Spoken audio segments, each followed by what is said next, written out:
Hello, I'm Navina Østergaard, and I'm just going to do a reading in case somebody finds it easier to hear a text than only just to read it.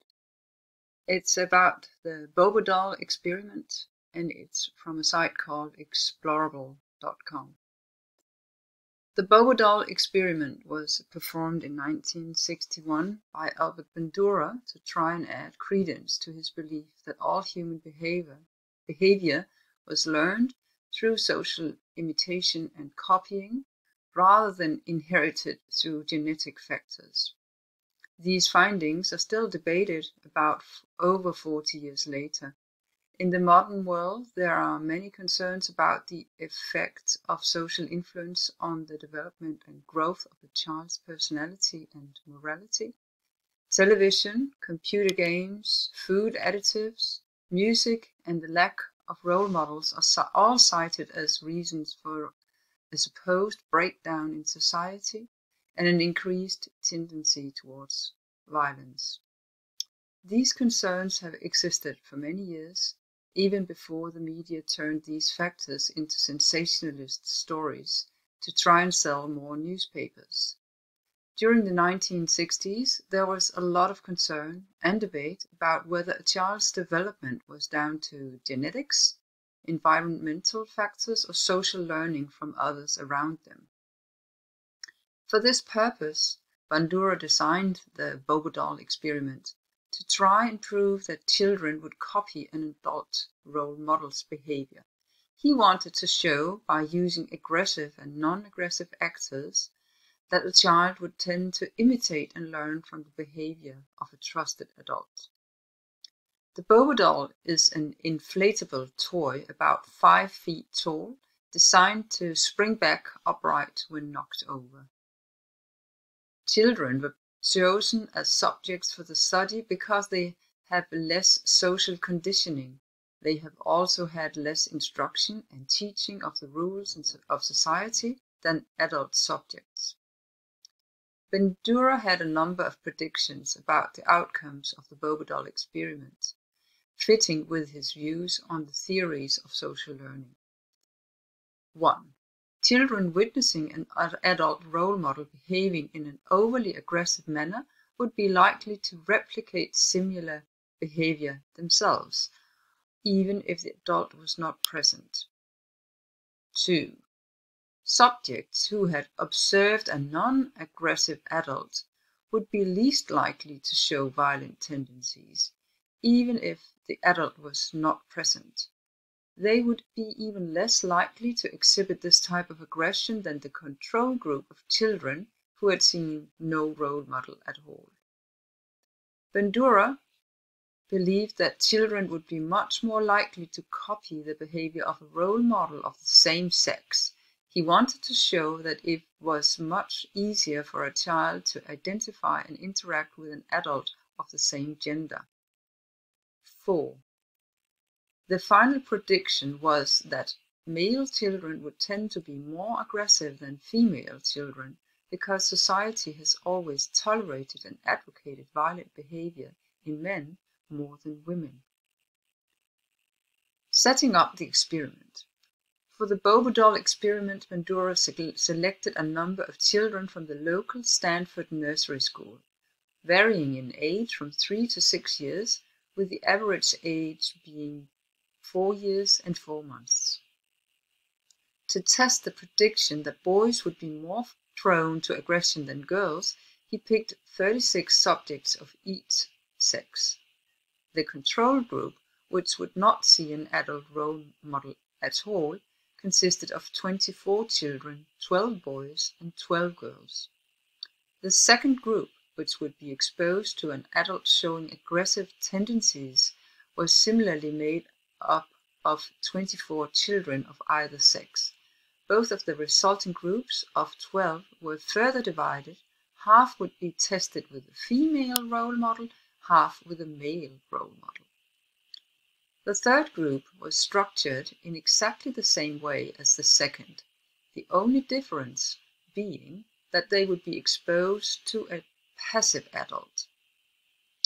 For the Bobo Doll experiment, it was necessary to pre-select and sort the children to try and ensure that there was an even spread of personality types across the test groups. Some subjects are already known to be more aggressive in personality than others. For this, one of the teachers from the nursery worked with the experimenter to rate each child's personality in an attempt to construct well-balanced groups. It must also be noted that each subject was tested alone and individually to ensure that the effects and reactions of their classmates would bear no influence on the final results or findings of the experiment. The Bobo Doll experiment proper began by placing one of the children from the test group in a room with an adult. The subject sat in one corner of the room with a few appealing toys to play with, such as potato prints and sticker activities. The adult sat in the other corner of the room with a few toys as well as a Bobo Doll and a mallet. The child was not permitted to play or interact with these toys.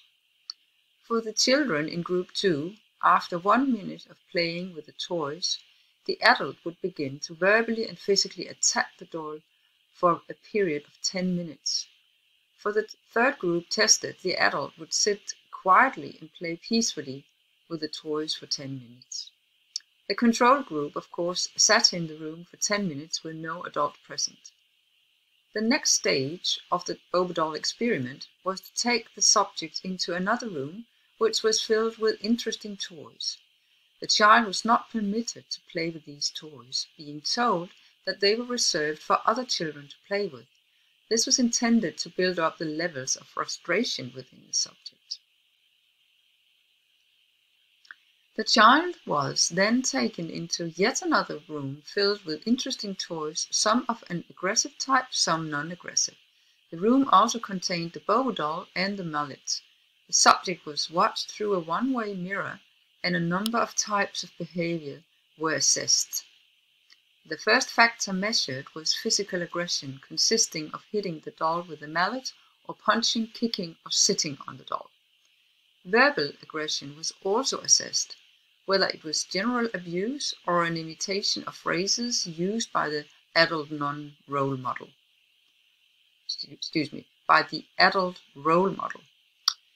The third measurement was the amount of times the mallet was used to display other forms of aggression than hitting the doll. The final behaviors studies were modes of aggression shown by the subject which were not direct imitations of the role model's behavior. Results. The results for the Bobo Doll experiment showed, as expected by prediction 1, that children who were exposed to the aggressive role model were more likely to show imitative aggressive behavior themselves. Prediction 4 was proved correct in that boys were nearly 3 times more likely to replicate physically violent behavior than girls. The measurements for verbally aggressive behavior again showed that children exposed to aggressive role models were more likely to imitate this behavior. The level of verbal aggression expressed were about the same for boys and girls. Subjects in the Bobo Doll experiment exposed to the non-aggressive model or no model at all showed little imitative aggressive behavior. This finding partially proved prediction 2, with children exposed to a passive role model showing less imitative aggression. However, the results did not fully prove his prediction, as there was no discernible difference in the imitative aggression levels between groups 1 and 3.